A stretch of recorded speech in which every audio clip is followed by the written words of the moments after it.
The council chamber was full that morning. Representatives from 40 different species sat in their usual seats talking before the meeting started. The tall glass windows showed the stars outside, and the air smelled like the sweet incense the Rexians always burned before important sessions. Councillor Dalsu walked to his place at the front. He was a large Vrexian with dark purple skin and 3 eyes that looked at everyone with confidence.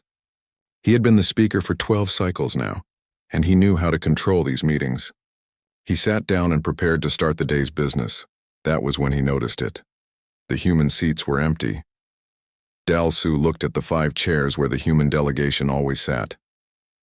They were completely empty. Not just empty like someone was late. Empty like nobody was coming at all. The chairs looked strange sitting there with no one in them. He called to his assistant, a young Kirath named Hanul, who stood near the door. Hanul hurried over, his thin legs moving quickly across the smooth floor. "Where are the humans?" Dalsu asked. Hanul checked his datapad and his face went pale. "Sir, they are not here. The embassy sent a message this morning. All human staff have left the station." Dalsu laughed. It was a deep rumbling sound. "Left just like that? Without even asking permission?" Other councillors heard this and started whispering to each other. The news spread through the chamber like fire through dry grass. The humans were gone. "Typical human drama," Dalsu said loudly enough for everyone to hear. "They are always so sensitive. Someone probably hurt their feelings again and now they are pouting like children." Several councillors laughed at this. The Plexians nodded their heads in agreement. Even some of the Threxians smiled, showing their sharp teeth. But in the back of the intelligence section, a junior analyst named Bora was not laughing.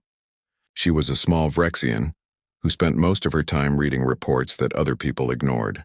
She pulled up files on her screen and started going through them carefully. The meeting went on without the humans. Dalsu made jokes about their absence. Other councillors talked about how weak humans were, how they could not handle the tough reality of galactic politics. They said humans were too emotional, too soft, too quick to take offense. Nobody seemed worried. After the meeting ended, Bora stayed at her desk. She kept reading through old files and reports. What she found made her stomach feel cold. The humans had not left suddenly. They had been planning this for months, maybe even years. Every human ship had quietly returned to human space over the past 6 months. Every human citizen working in council territory had slowly gone home. The embassy staff were just the last ones to leave, and there were warnings. So many warnings. Bora found speech after speech from Ambassador Taijin, the human representative. He had stood in this very chamber and talked about fairness. He had asked the council to treat humans as equal partners, not as servants. He had pointed out how humans always got the dangerous jobs, the thankless missions, the tasks that nobody else wanted to do. She found a speech from 2 years ago. Taijin had been calm that day, speaking in his quiet way. He was a middle-aged man with gray hair and tired eyes. Bora remembered seeing him around the station, always polite, always patient. "We ask only for respect," Taijin had said. "We have fought your wars. We have mediated your conflicts. We have given our resources, our technology, our lives to help build this council into something great. We ask for nothing in return except to be treated as equals, as partners, as friends." The recording showed Dalsu yawning during that speech. Other councillors had been looking at their datapads, not even listening. When Taijin finished, Dalsu had said, "Thank you for your concerns, Ambassador. We will take them under consideration." They never had. Bora found another speech from 6 months ago. Taijin's voice had been harder that time, more firm. "This is our final request," he had said. "Treat us fairly or we will leave. We will not fight you. We will not make threats. We will simply go, and you will have to manage without us." Dalsu had laughed at that too. "Go where?" he had asked. "You need us more than we need you. This is just empty talk." But it had not been empty talk. Bora printed out the reports and took them to her supervisor. He barely looked at them. "The humans will be back," he said, waving his hand. "They always come back. They need the council for trade and protection." But Bora was not so sure. That evening she walked to the human embassy. The building was completely dark. The doors were locked. A simple sign hung on the front entrance. It said, "The human embassy is now closed. All inquiries should be directed to the human border stations. Thank you for your understanding." It was so polite, so formal, so final. Bora stood there for a long time. reading that sign over and over. Around her, other species walked past, laughing and talking about their day. Nobody seemed to understand what had just happened. The humans had not stormed out in anger. They had not made threats or demands. They had simply packed their things, said goodbye, and left. They had done exactly what they promised they would do. 3 days later, the council held an emergency meeting. Dalsu stood at the front again, but he was not laughing anymore. Reports had started coming in from across council space. Human trading posts were closed. Human medical teams had withdrawn from disaster zones. Human peacekeepers had left border regions where they had been keeping hostile species apart. "We need to send a delegation," said Councillor Hanuel, the Kirith military strategist. "We need to talk to them and understand what they want." "They already told us what they wanted," Bora said quietly from her seat in the back. Nobody heard her. The council voted to send Captain J. Juan and a diplomatic team to human space. They would find out what was happening and convince the humans to return. It would be simple. The humans were reasonable people. They would listen. Dalsu felt confident again. "This is just a misunderstanding," he told the council. "We will clear it up quickly." But as the meeting ended and everyone left the chamber, Bora stayed behind. She looked at the empty human seats one more time. Something told her this was not going to be simple at all. The humans had been patient for so long. They had been kind for so long. They had been generous for so long. And the council had taken it all for granted. Now the humans were gone, and Bora had a terrible feeling that they were not coming back. Captain J. Juan stood on the bridge of his ship and looked at the view screen. Before him was the border of human space. He had been to this region many times before. It used to be busy with traffic, full of human ships moving in and out, traders calling out greetings, patrol vessels waving as they passed. Now it was silent. Not empty. Silent. There was a difference. Jae-Hwan could see defense stations in the distance. Their lights were on. Their weapons were active. But no ships moved between them. No communication signals came from them. It was like looking at a wall that was watching you but would not speak. "Try hailing them again," he said to Specialist Yoon Seo, who sat at the communication station. Yoon Seo was a thin Threxian with gray skin and large eyes. She had worked in communications for 20 years and could speak 17 languages. She pressed buttons on her console and sent out another signal. "Human vessels, this is Council Diplomatic Ship Aurora. We request permission to enter your space for peaceful talks. Please respond." They waited. Seconds turned into minutes. Finally, a response came back. But it was not from a person. It was a recorded message played by a computer. "This is the Human Border Authority. Human space is currently closed to all foreign vessels. We are not accepting diplomatic missions at this time.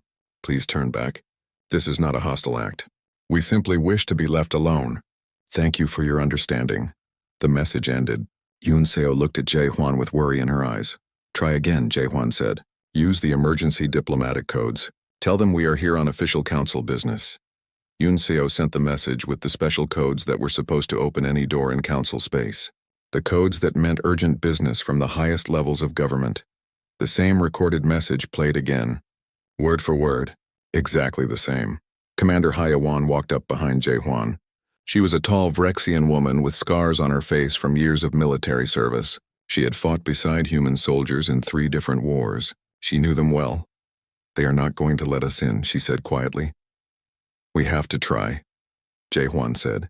He was a Kirath and his people believed in persistence. "We will wait here. Maybe someone will talk to us eventually." They waited for 6 hours, then 12, then a full day. The recorded message played every time they sent a signal. Nothing else came through. During that time, other ships arrived. A Plaxian trading vessel showed up, trying to reach a human station where they used to buy medical supplies. The same recorded message turned them away. A Threxian passenger ship came looking for humans who had promised to attend a cultural festival. The same message sent them back.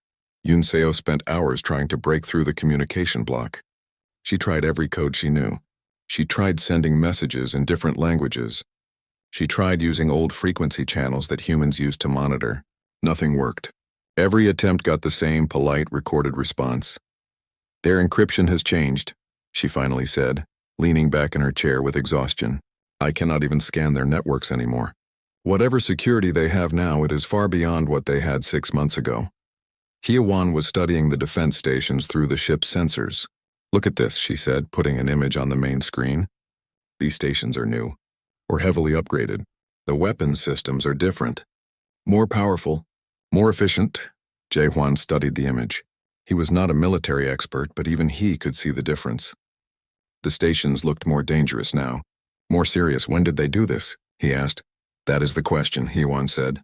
"Our last intelligence report on human military capabilities is from 8 months ago. It shows nothing like this. Either they built all of this very quickly or they had it ready and we never knew about it." Yoon-seo pulled up files on her screen. "I am reading the old reports now. We always assumed humans were behind us in technology. We thought their weapons were weaker.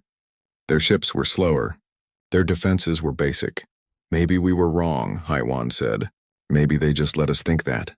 Jae-hwan felt something cold in his chest. "You think they were hiding their real strength?" Hye-won shrugged. "I think humans are very good at making people underestimate them.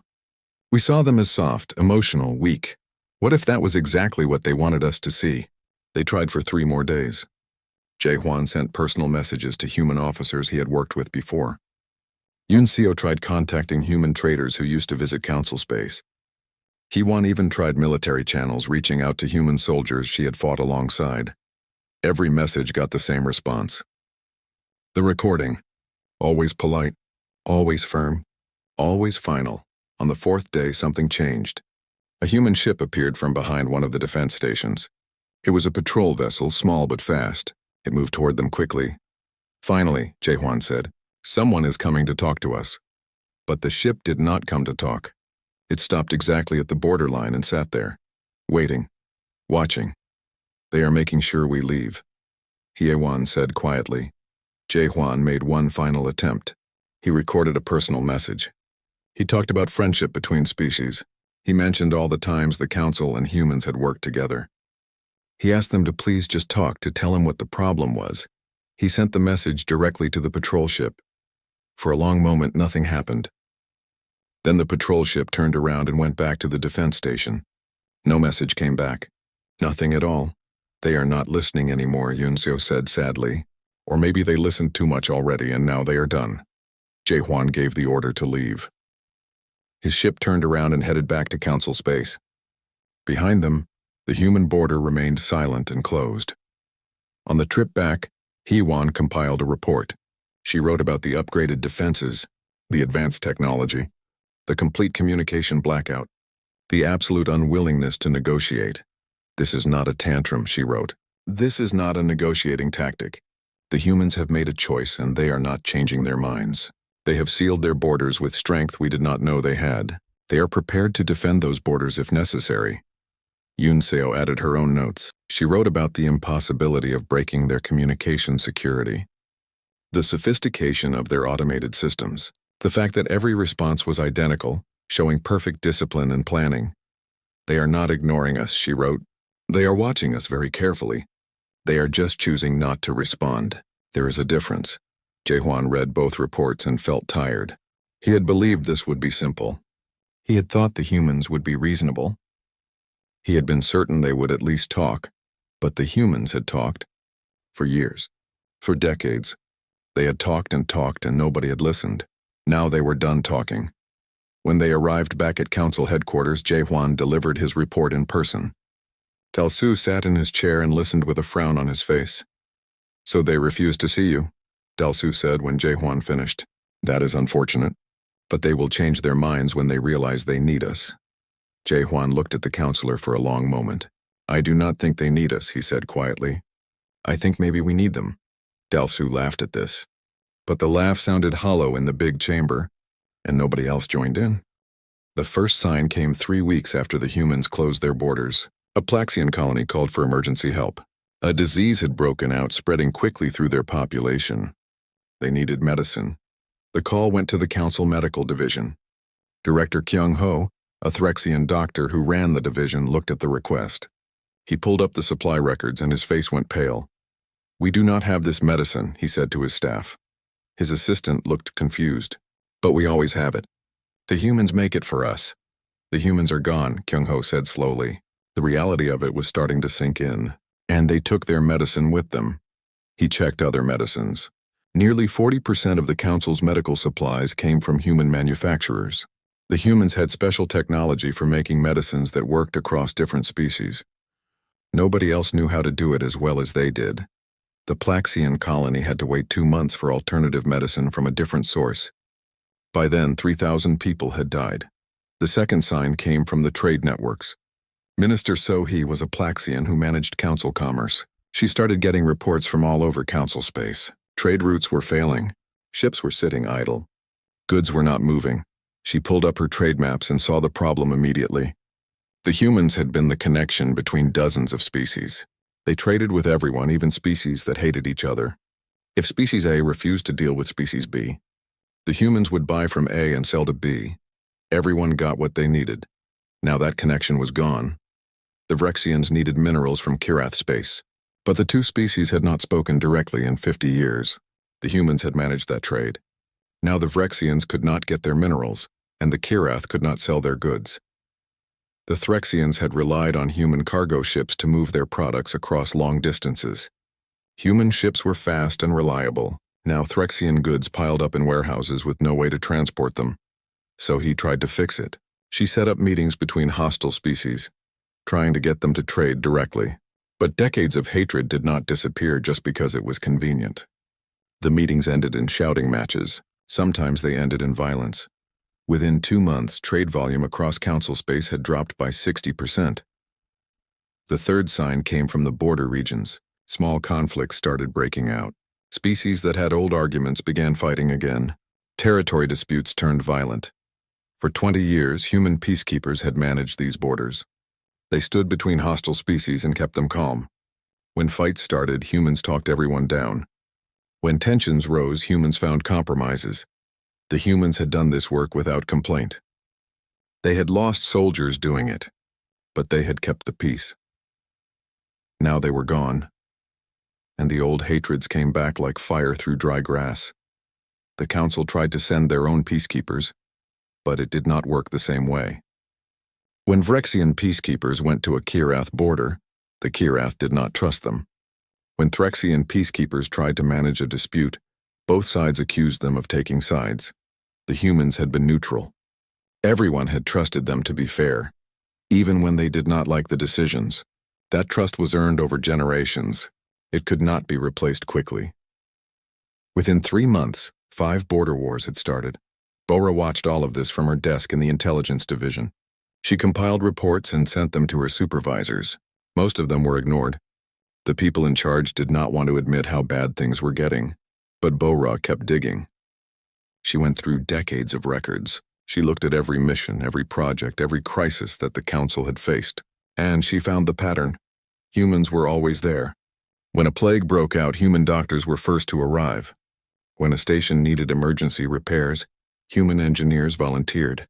When a diplomatic crisis threatened war, human ambassadors worked day and night to find solutions. Humans had died in dozens of wars that were not their own. They had spent fortunes helping species that never thanked them. They had given their time, their knowledge, their resources, and their lives to make the Council work. And the Council had treated them like servants. Bora found records of Council meetings where human proposals were dismissed without discussion. She found budget reports showing humans paid more into the Council than they received back. She found casualty lists showing human losses in Council operations were 3 times higher than any other species. She found a financial report that made her sick. For 15 years, humans had been loaning money to the Council to prevent economic collapse. The loans were never repaid. They were never even acknowledged. The Council just kept asking for more, and the humans kept giving it. Until now. Bora put all of this into a comprehensive report. She spent a week working on it, barely sleeping. When it was finished, she sent it to every counselor. She sent it to news organizations. She sent it to anyone who would read it. Most people ignored it. Dalsu called her into his office and told her to stop causing trouble. Her supervisor threatened to fire her, but some people read it. Ambassador Sujin, a Kirath diplomat, read the whole thing. She sat in her office afterwards, staring at the wall. She had worked with humans for 10 years. She had thought they were friends. Now she realized she had been part of the problem. She had asked humans for help constantly. She had relied on their patience and kindness, but she had never asked if they needed help. She had never questioned whether they were being treated fairly. She had taken them for granted just like everyone else. Counselor Hanul read the report too. As a military strategist, he understood the implications immediately. The humans had been the Council's strength. Their technology, their soldiers, their strategic thinking. Without them, the Council was weaker. Much weaker, and the humans knew it. That was why their borders were so well defended now. They were not afraid of the Council anymore. They had probably never been afraid. They had just been kind enough to pretend. 4 months after the humans left, Dalsu called an emergency council session. The chamber was full, but the mood was different now. Nobody was laughing. Nobody was making jokes. "We need to discuss the human situation," Dalsu said. He looked tired, older. "What is there to discuss?" asked a Threxian counselor. "They are gone. The damage is done. We need them back," so he said bluntly. "Our economy is collapsing. Trade is failing. We cannot sustain this. How do we get them back?" Hanul asked. "They will not talk to us." Silence filled the chamber. Nobody had an answer. In the back of the room, Bora stood up. Her voice was quiet but clear. "Maybe we cannot get them back," she said. "Maybe we do not deserve to." Dalsu glared at her. "Sit down, analyst. You are out of line." But Bora did not sit down. "You all read my report. You know what we did to them. We used them. We took everything they gave us and never said thank you. When they asked for respect, we laughed at them. When they asked for fairness, we ignored them. That is enough," Dalsu said, his voice rising. "No," Ambassador Sujin said, standing up too. "It is not enough. She is right. We treated the humans terribly, and now we are paying the price." More counselors began talking. Some defended their actions. Others admitted mistakes. The chamber filled with arguments and accusations. Dalsu tried to maintain order, but it was falling apart. The council was breaking, and everyone knew it was their own fault. Outside the chamber, across council space, regular people were starting to ask questions. If the humans had done so much, why had nobody noticed? If the humans were so important, why had they been treated so badly? The answers were uncomfortable, and they were only beginning to emerge. Misun was a journalist for the largest news network in council space. She was a Plaxian with bright blue skin and sharp eyes that missed nothing. For 15 years, she had reported on council politics. She thought she understood how things worked.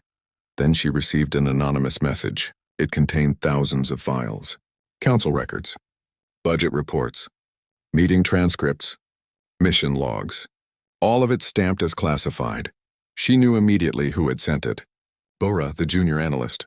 They had never met, but Misun had read her report about human contributions to the council. This was the proof to back up that report. Misun spent 3 weeks going through the files. What she found made her angry. Not the quick anger that fades. The deep anger that comes from seeing injustice and knowing it was preventable. The files showed everything. 20 years of human service. 20 years of being taken advantage of. There was a mission log from the Kresh Nebula disaster. A station had exploded, killing thousands. The council needed someone to go into the unstable area to rescue survivors.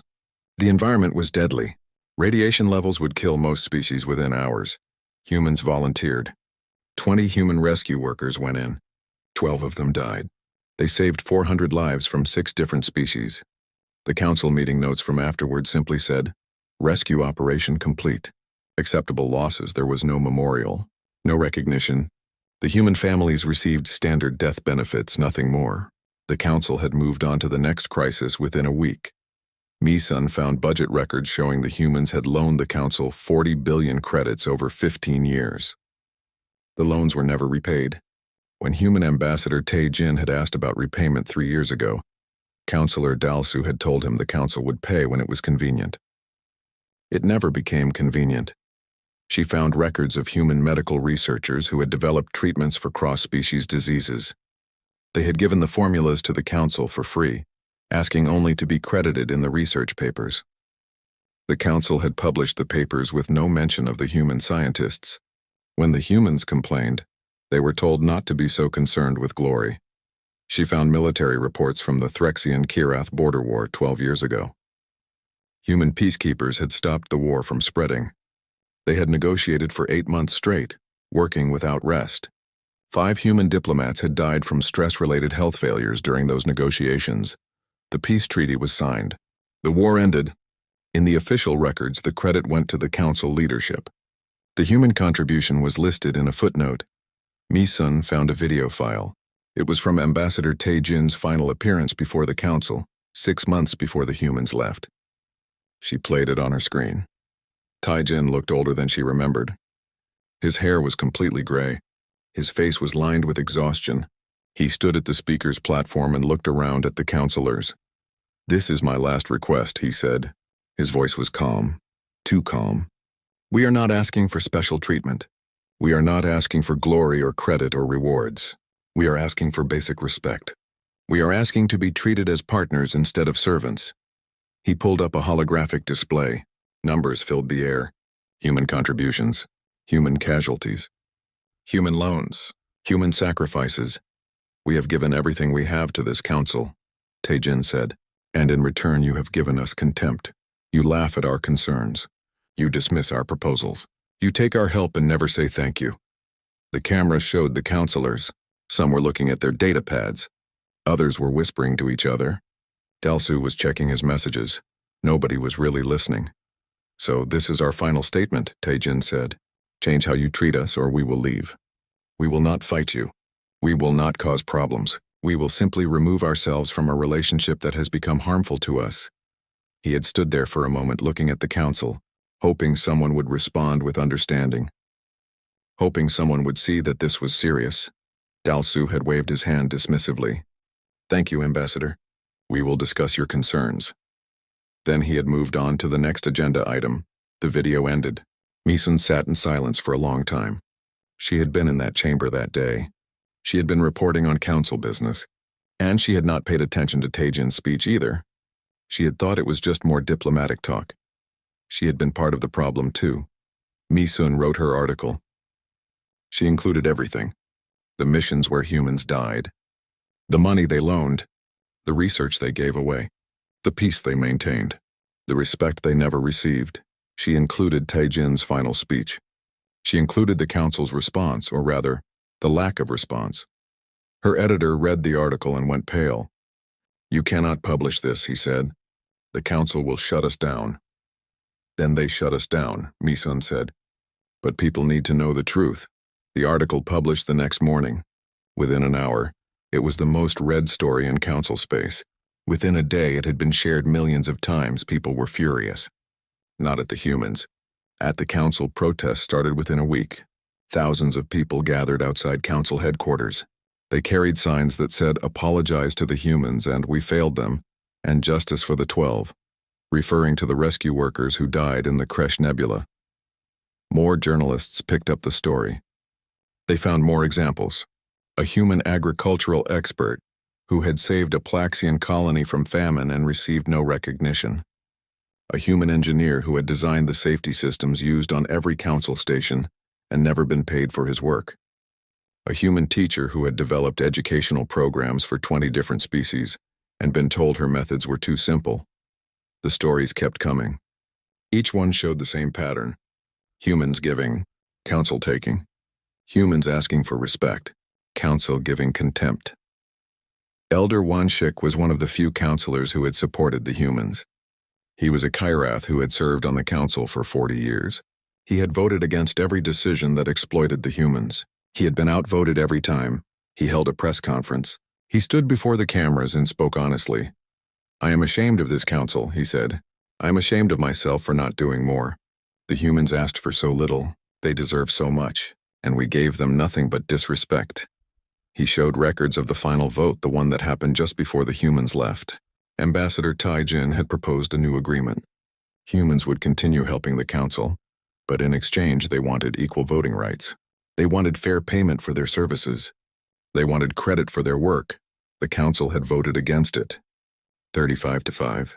The majority said humans were asking for too much. They said humans should be grateful to be part of the council at all. 2 weeks after that vote, the humans had closed their embassy and left. The public reaction was explosive. People demanded resignations.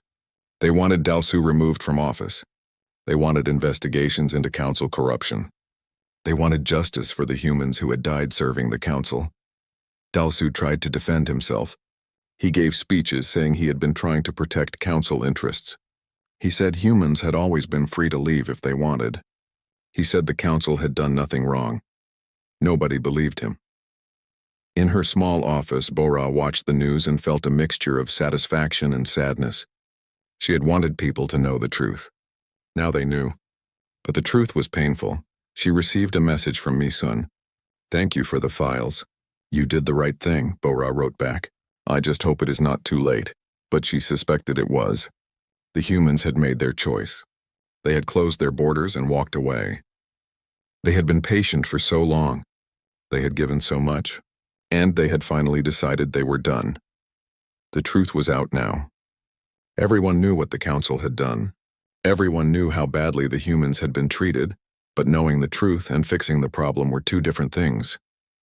And some damage could not be undone. 6 months after the humans left, Captain J. Juan made a second trip to the human border. This time, he was not there as a council representative. He was there as himself, carrying a personal message. He had written to a human officer he had served with, a woman named Lieutenant Kim who had saved his life during the Vrexian crisis.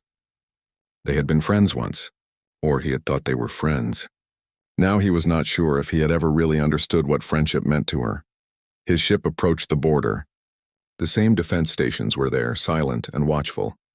He sent his message to the automated system, explaining that he wanted to speak to Lieutenant Kim. He wanted to apologize. He wanted to understand. For 3 days he received nothing but the standard recorded message. Then on the 4th day something different came through. It was not a live communication. It was a pre-recorded message, but it was personal. A face appeared on his screen. It was not Lieutenant Kim. It was a man he did not know, middle-aged with kind eyes and a tired smile. "Hello," the man said. "My name is Sung Min. I am speaking on behalf of the human government. We have received many messages like yours in recent months. Messages from individuals who want to apologize, who want us to come back, who want to know why we left." Sung Min paused. When he spoke again, his voice was gentle but firm. "We left because we had to. Not because we were angry, though we had reason to be. Not because we wanted revenge, though we could have caused great harm on our way out. We left because staying was hurting us." He looked directly at the camera as if he could see Jae-hwan through it. "For generations, we gave everything we had to the council. We gave our time, our resources, our technology, our lives. We did it because we believed in the dream of a united galaxy. We believed that if we just kept helping, kept giving, kept being patient, eventually we would be seen as equals. But that never happened. The more we gave, the more was expected of us. The more we helped, the more we were taken for granted. We were never partners. We were servants who did not know their place." Sung Min's expression softened slightly. "Some of you were different. Some of you were kind. Some of you were fair. We remember those people.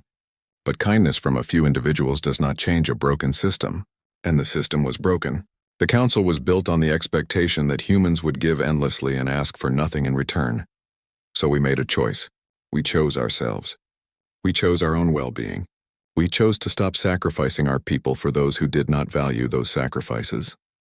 He leaned back in his chair. "You want to know if we are coming back? The answer is no. We are not coming back. Not now, not in the future. This is not a negotiating position. This is a final decision. We are doing well, better than we expected, honestly. Without the burden of council obligations, we have resources to invest in our own people. Our economy is growing. Our technology is advancing. Our people are happier. We should have left a long time ago." Sung Min stood up. Behind him, Jae-hwan could see a window showing a beautiful city with tall buildings and green parks. "We wish you well," Sung Min said. "We hold no hatred toward the council or its people. We simply want to be left alone. Please respect that choice. Do not send more delegations. Do not try to contact us. Let us go in peace." The message ended. Jae-hwan sat in his captain's chair for a long time, staring at the empty screen. He had hoped for something different. An angry tirade he could argue against. A list of demands he could try to meet. Something that gave him a path forward. But there was no path forward. The humans were done, and they were happy to be done. He took the message back to the council. It played in the main chamber. Councilors watched in silence. When it ended, nobody spoke for a full minute. Finally, Dalsu stood up. He looked smaller now, older. The protests had forced him to resign as speaker, but he was still a counselor. For now, they are bluffing, he said weakly. They need us. They will realize that eventually. No, Elder Wanshik said. He stood up slowly, his old bones creaking. They do not need us. They never needed us. We needed them. And now we have to live with the consequences of how we treated them. Other species were trying to contact the humans independently. The Plaxians sent their own delegation. They received the same recorded message. The Threxians tried to reopen trade channels. The channels stayed closed. Even the Vrexians, who had been some of the worst offenders, attempted to apologize. Their messages went unanswered. The humans were consistent. They wanted to be left alone. They meant it. Meanwhile, the council was falling apart. 3 member species withdrew completely, saying they had lost faith in the leadership. 5 border wars continued with no resolution. The economy remained in crisis. Medical shortages were causing deaths across council space. Public anger forced changes. Dalsu was officially removed from the council and faced criminal investigation for corruption. 7 other councilors resigned. New elections were held. Bora was promoted to senior analyst. She was given the task of helping rebuild the intelligence division with an emphasis on honesty and accountability. On her first day in her new position, she hung a picture on her wall. It was a photo of Ambassador Taejin giving his final speech. She wanted to remember. She wanted to make sure others remembered too. Elder Wanshik became the new council speaker. He was old, but he was honest. His first act was to create a memorial for all the humans who had died serving the council. It was a simple monument with names carved in stone, thousands of names. At the dedication ceremony, Wanshik spoke to a crowd of thousands. These names represent people who gave their lives for us, he said. They asked for nothing but respect. We gave them nothing but contempt. Let this monument remind us of the cost of arrogance. Let it remind us that taking others for granted always comes with a price. The council began the slow process of reform. They established fair payment systems for services. They created equal voting rights for all species. They built accountability measures to prevent exploitation, but they did it without the humans.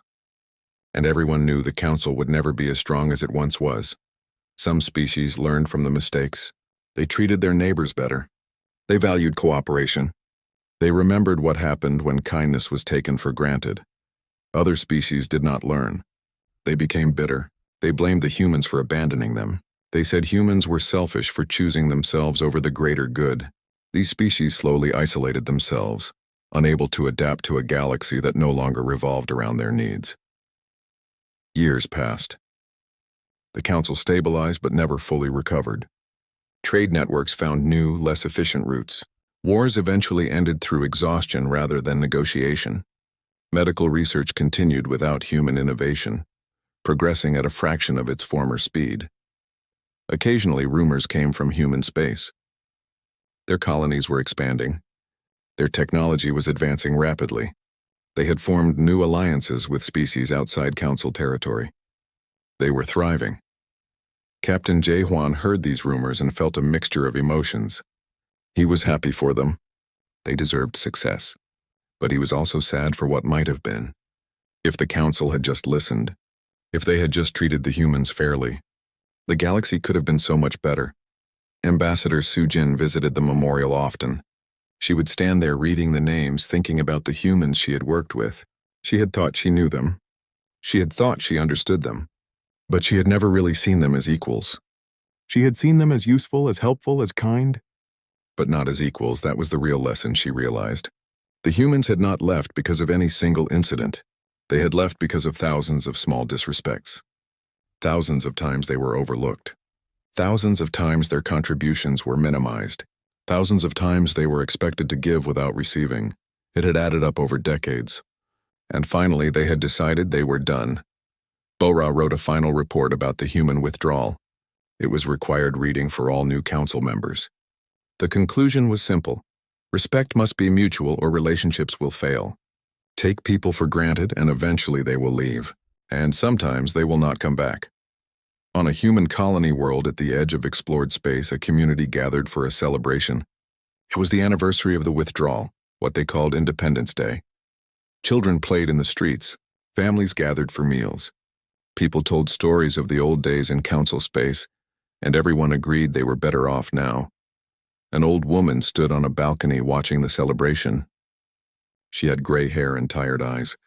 Her name was Ambassador Tajin's daughter. She remembered her father coming home exhausted every night, frustrated by meetings where nobody listened. She remembered him making the difficult decision to recommend withdrawal. He had died 2 years ago, long enough to see that his choice was right, long enough to see his people happy and free. She raised a glass to the sky. "Thank you, Father," she said quietly. "Thank you for being strong enough to choose us. Thank you for knowing when to walk away." Around her, humanity continued its celebration. They had left the council quietly without drama or vengeance.